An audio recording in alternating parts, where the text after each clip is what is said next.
તમને બધાને પણ વેરી ગુડ મોર્નિંગ. તો હું નાહી ધોઈને ફ્રેશ થઈ ગઈ છું.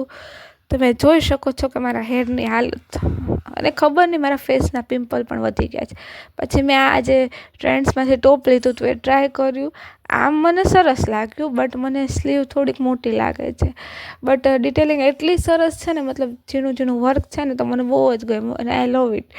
તો પછી પહેલાં તો મેં આ ટ્રાય કર્યું, પછી મેં કીધું આજે આ નથી પહેરવું, બહાર જાઉં તો પછી મેં એ ચેન્જ કરીને એક બીજું ટોપ પહેર્યું. બટ આ ટોપ તો ખબર નહીં, આ ફર્સ્ટ ટાઈમ ટ્રાય કરું ને તો મને એવું લાગે છે હવે સેકન્ડ ટાઈમ પહેરવા લાયક છે ને.